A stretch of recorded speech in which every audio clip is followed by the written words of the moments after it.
Hey everyone, welcome to another time limit audio edition. Today we're going to be going over a pair of New Japan Pro Wrestling events which happened early this week. We had a show on Sunday and a show on Monday, both from Korakuen Hall, which aired on New Japan World, and we're going to go over those events. We're going to especially talk about the major matchups which took place on both nights. We saw on the Sunday card a very massive preview for the upcoming cage match, including a stellar singles match. And then on Monday we saw a bout which lasted nearly an hour as Los Ingobernables and Just Five Guys faced off in a gauntlet match. So usually on these pods we talk about the entire card, going through all the undercard and all the matches one by one. But since we're covering two events instead of the usual one event on this pod, we are going to just talk about the most notable ones, and then after that just run down the results from the undercard as well. So we're going to start with this Sunday card. This was night 6 of the Road to the New Beginning tour. Not all these events, it's worth noting, have been televised, but these pair events this week were on New Japan World, and they are also the last televised cards before New Japan does their New Beginning in Osaka card next weekend. So, as I mentioned before, this whole Sunday show was a preview for the 5-on-5 cage match, which Bullet Club War Dogs and United Empire are going to be having very soon. The whole premise of this match is it's sort of the payoff, or an attempted payoff, to the blood feud between these factions, and it's also going to be Will Ospreay's departure from New Japan before he heads to AEW full time. This entire build to the match during this tour, if you've been watching, you would notice that Will Ospreay hasn't been present for it. So it's almost like United Empire been a little weaker compared to Bullet Club War Dogs this entire time. What they did for this Sunday show is they sort of split the 5v5 roles of the cage match into some singles matches and then a match for the IWGP Junior Heavyweight Tag Team Championships. We're just going to go in order here. The first one was Great O'Khan defeating Alex Coughlin in 12 minutes. This was not a notable match, and really I don't have too much to say for this one except for it just felt flat the entire time, and the crowd never got into it. I never got into it, and that's really that. The match that followed it, however, was easily the match of the night, and just an incredible performance from both of these guys. We had Gabe Kidd and HENARE facing off in a singles match. The commentary hyped this match. I watched this show on a slight delay, just a few hours after it happened, and I saw praise heading into this as well. I saw people saying that, both these guys really put a spotlight on themselves here. So I was really looking forward to it. And, you think about the personalities of Kid and Harare. They're both two heavy hitting, real strong style fighters. So this was a match that I was really looking forward to. This had an aggressive start. They didn't even wait for the introduction. I think it was Kid that entered the ring second, and before his name was even introduced, they started brawling. Or if it was Hanari who entered, either way, they were not waiting for the referee's signal to start. Right off the bat, as you would expect, it was hard hitting. Slaps, strikes, uh, clotheslines to each other. It was very physical right off the bat. After just a little bit of brawling in the ring, the fight went over to the Korakuen Hall stairs. Anyone who knows the Korakuen Hall setup knows that there are numerous spots you can do in the attendance of it. There's that sort of stadium seating where there's a platform in the middle that people walk through, and also a exit where there is people can jump off that. Anyways, to get back to what was happening in the ring here. Hanare attempted to, on that little walkway, spear Kid, but charging at him, he ate a knee to the head. Shortly after that, Kid went to the exit that I was mentioning and tried to do a some sort of dive onto Hanare, but he gets reversed this time. Coming off the exit, he gets hit with a punch from Hanare. The crowd was loving this, brawling in the crowd. They eventually went back down to the ring. The match found its way back to the ring where they had another hard striking exchange. This exchange ended with Hanare hitting a power bomb on Kid. They did a moment of exchanging one count pin attempts, and that's something that, it's like almost some people consider it kind of like an overused trope in wrestling to do the pin attempt for a one count. But the way they did it in this match, like the when they brought it in and when they utilized it, it just emphasized it brought up the match's quality, and the crowd really loved doing the one count kickouts at this point. I put in my notes here that the crowd was really into this match now. I mean, they were into it before, but this is when they really got into it. Well, once you had that, like you could tell that something just turned up an extra notch after they had those one counts. There was another sort of slapping and punching duel, including also headbutts, which some of them look like they actually connected. I'm not too big on that. Um, the exchange on the feet of slaps and punches sort of took a pause as they both fell due to the strikes, but then caught each other on the way down, stopping them from hitting the canvas. Henare they went off the ropes and landed a running headbutt onto Kidd, and this caused them both exhausted and beat up to collapse to the ring. And the referee did a 10 count while they were both on the ground, which neither of them were able to beat, causing it to be a double KO finish at 20 minutes and 27 seconds. Look, this is, I've been writing about this feud since it started being built in early January, and I said, you want these aggressive, hardcore matches to build it and show how much, aggression and how much bad blood there is between these two factions. And like this is exactly the type of match that you should be doing to build to this cage match. And I absolutely love this. I thought the finish was amazing. I thought it was a great preview for the cage match, and it elevated both these guys so much because you think about it, Kid, Hanari, neither of them are the biggest name in their factions. So when they have a spotlight on them like this, it is so important for them to utilize it as fully as they can. And I fully believe that's what they did. I think, I'm not always the biggest on Hanari matches or Kid matches, but they are both wrestlers where I believe that on the right night, they can have stellar show-stealing performances. And that's exactly what we got from them here. I always reference the match that Henare had last year during WrestleMania weekend in Japan against Shingo Takagi, which was just incredible. Easily one of the best matches of the year in New Japan, and that's saying something. He's just one of those guys where on the right night he can have that amazing performance, and the more often he has these amazing performances, it'll stop being that on the right night thing for him, and it'll just start being that he's a great consistent performance guy. And if he keeps having matches like this, he can easily get into that territory. I fully believe that. After this match, we had a shorter match where David Finlay faced Callum Newman. This is kind of an interesting matchup on paper because David Finlay is the leader of the Bullet Club War Dogs, and Callum Newman is the sort of young boy of United Empire. I mentioned during his entrance in my notes here, I don't even think I've heard his theme before. I didn't recognize it at least. This was a short match, only lasted 10 minutes. Newman sort of he got some spots in, but it ended with Finlay hitting with him with a ton of moves before getting a pinfall victory, of course. This wasn't an amazing match, but one thing I did appreciate about it is that before Finlay got his inevitable victory, he did give Callum some shine, and Callum really is impressive in the ring, the stuff he's able to do, and I think he has a high potential, and it's great to just have these moments where he becomes it's so easy for him to blend into the background when he's in those 10-man tag matches, 8-man, 6-man, whatever, but because like in a lot of those matches, you only really see him in the ring for like a few seconds. Like he does his run, he runs the ropes really fast and stuff like that, but you just really only see him a little.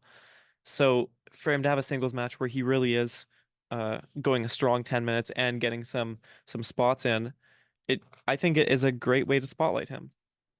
The main event saw Catch 2-2 Francesco Akira and TJP putting their IWGP Junior Heavyweight Tag Team titles on the line against Clark Connors and Drilla Maloney. It's worth noting this is a rematch from Wrestle Kingdom where Catch 2-2 won the titles off of Bullet Club War Dogs in a pretty short, I think it was like a 9-minute match. I enjoyed that match. I saw there were mixed opinions online for that Wrestle Kingdom match, but I thought it was just like a nice, quick opener to the card, and I liked it. It's hard to put on incredible matches when you're in that sort of spot in Wrestle Kingdom where you really can't do too much. I thought they did good with it. They had more time this time around. If that Wrestle Kingdom match was 9 minutes, they had double the time here as they went 18 minutes in total. this was a good match. I enjoyed it. It wasn't stellar, like, and it was obviously not near the level of the Gabe Kidd Hanare match, but I did enjoy it. There was some fun drama in it. Uh, we saw sort of the War Dogs get the lead early in the match with really getting a beat down on Catch 2-2, and uh, Akira went through a table early on, and you did get this sort of comeback attempt from Catch 2-2, but it ended up not working in their way in the end. The finishing sequence, Drilla Maloney brought a fork into the ring, and this came just after Francesco Akira tagged into the match. But the fact that Maloney was holding a fork that stopped Akira from entering the ring immediately. While TJP was still in the ring, despite being tagged out, he was hit with a no chaser. Akira came off the ropes but was hit with a spear, and then in a double team spear move that was hit by the War Dogs, Clark Connors and Drilla Maloney were able to get the pin and win the match. The main event was a decent main event, but if you're gonna watch one match from the show, it has to be Gabe Kidd versus Hinari. Earlier in the evening, there was four tag matches. The opening match was Evil, Ren Narita, Sho, Yoshinobu Kanemaru, and Yujiro Takahashi facing or defeating El Desperado, Oleg Boltin, Shota Umino, Togi Makabe, and Yoshihashi. We had Chase Owens, Kenta, and Taiji Ishimori beating El Phantasmo, Hikuleo, and Tomoaki Honma. So I think Chase Owens and Kenta are facing Phantasmo and Hikuleo again, but that's just like perplexing to me because their match last month or the when they faced off just a few weeks ago, it was a terrible match. I did not enjoy it. There was no interest from me. I never got into the match. I thought it just was just not an interesting match at all. But it sounds like they're gonna do it again because the first one was for the strong belts, and now they're gonna do it for the IWGP actual belts. At least I think that's what they're going for. I'm not huge on that. Kosei Fujita, Mikey Nichols, Shane Haste, and Zack Sabre Jr. beat Tomohiro Ishii, Yo, Hiroshi Tanahashi, and Ryusuke Taguchi. And then we had Doki Sanada, Taichi, Taka Michinoku, Yuya Uemura beating Bushi, Hiromu Takahashi, Shingo Takagi, Tetsuya Naito, and Yota Tsuji. And that's where it worked as a preview for the main event of the Monday card, which we're going to go into now. The Monday card, really, I didn't see too much to talk about in the undercard of this. Just some notes from it. Kidd and Hanare were removed from a tag match on the undercard due to their physical Sunday show, and Cobb was off the card like he was on Sunday as well. It sounds like he is still scheduled to appear in Osaka, but I don't know if that's like guaranteed. The way that it was mentioned on commentary made it sound like there was still the possibility that he won't be ready in time for Sunday's card. Not the end of the world if he can't make it because they do have Callum Newman who they can slot in to replace him. So the big match on this card was the faction warfare gauntlet match between Los Ingobernables de Japón and Just Five Guys. So the way this match worked is it would start in the ring with one wrestler from each team, and then after someone gets pinned or submitted, they would be replaced by someone else on their team, and this would continue until every person on a team was eliminated. Now, there's also one very interesting rule, or very important rule, which came into effect numerous times during this match, and it's that when two wrestlers are facing each other, their match within the match can only go a maximum of 10 minutes. And if it does go that 10 minutes, it reaches the time limit and both of those wrestlers are eliminated. So they did this a lot in the match. I would argue they almost overused it, but we're just gonna run down the results here and then we'll get into my thoughts. They really tried to start the match with a bang, with a shock almost, because they had Sonata and Tetsuya Naito face off in a singles match. I expected that they would go the time limit, and that's exactly what happened. They worked a pretty slow 10-minute matchup. It didn't even feel like they were getting close to a finish by the end, but they worked those 10 minutes, both eliminated. I have in my notes here that maybe it would be interesting to like would it be interesting to have Naito and Sonata later in the match as opposed to starting off simply because they are going to have that draw, and if you have one of them come in earlier, you at least have the idea that like one of them could get a pinfall against one of the lower members instead of just immediately both getting eliminated. I don't know, just something about them fighting to a draw almost felt flat to me, and I think it's also just because it was at the start of the match that there wasn't a lot of momentum to build off of, I guess. But I don't know. Coming in next was Taka Michinoku from Just Five Guys and Shingo Takagi from Los Ingobernables de Japón. As you would expect, once again, it was Takagi that got the or got the finish here. He landed a pumping bomber and then a power bomb for a near fall, and then put in the STF submission to get the win. Earlier in their exchange, Taka took Shingo backstage and beat him up behind the curtain, and then tried to do a count out, but Takagi was able to get in at the 19 count.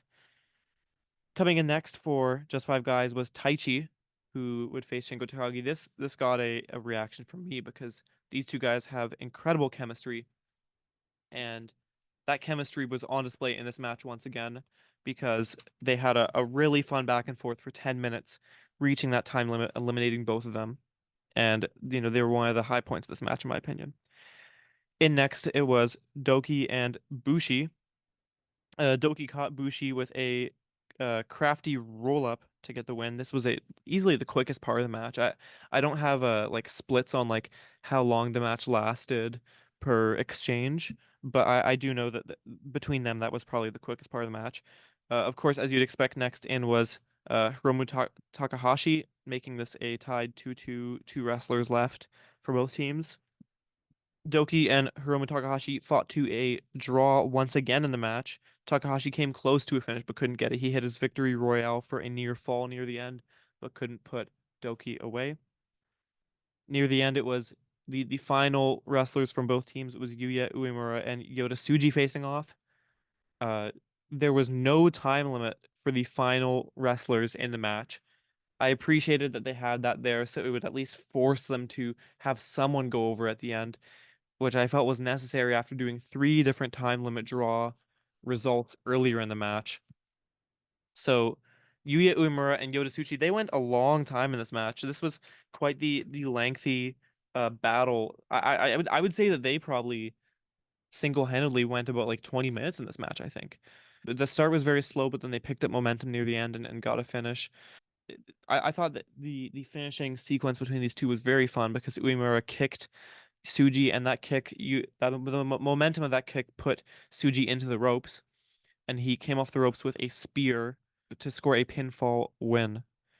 As much as I enjoyed this match, I did feel like it did a little too much to protect these guys. I thought there was, way too many draws. You could make the argument that, yeah, well, they don't want to with all these little mini rivalries within the faction, make one guy go over the other or something like that. But just don't put yourself in this type of like don't book this type of matchup if you don't want that to happen. Like I don't know. This like the match was okay, but the amount of time limit draws, it just made it so predictable. I feel like you could give me every pairing in this match one by one, and I could figure out whether who was going to go over or if they were going to go to a time limit, and I could probably ace that test because it's just like the pairings here and the results were just so obvious. The results were predictable, but it was still a fun match. I enjoyed it. It was cool to sort of get this really long, dramatic matchup, especially since the undercard for the show was very small. Uh, the Unite Empire Bullet Club match lasted just over a minute because it ended due to a DQ with the brawl outside the ring and all that, which I think is a smart way to continue the build to the cage match, especially since that's sort of like their go home match before the Sunday show. Uh, yeah, I mean, this was a decent main event, and the Taichi and Shingo Takagi matchup was something I really enjoyed. But the draws did get a little too repetitive, and it is worth noting that these draws came one night after we saw a match that ended in a double DQ draw, uh, with Kidd and Henare. So it's almost like we're seeing a lot of it over the course of just a couple of days. So that's my thoughts on the main event of this card. I'm just gonna do a quick rundown of the undercard. We had a kickoff match between Young Lions Katsuya Murashima and Shomakato, who went 10 minutes for a time limit draw. Chase Owens, Kenta, and Taiji Ishimori beat El Phantasmo, Hikuleo, and Jado. El Desperado, Oleg Bolton, Shota Umino, Tomoaki Honma, and Yo beat Evil, Ren Narita, Sho, Yoshinobu Kanemaru, and Yujiro Takahashi. Kosei Fujita, Mikey Nichols, Shane Haste, and Zack Sabre Jr. defeated Tomohiro Ishii, Toru Yano, Hiroshi Tanahashi and Togi Makabe. And as I mentioned just a few moments ago, Callum Newman, Francesco Akira, Great O'Khan, and TJP beat Alex Coughlin, Clark Connors, David Finlay, and Drill Maloney via DQ in just 1 minute and 11 seconds. So those are my thoughts on the two cards which took place this week.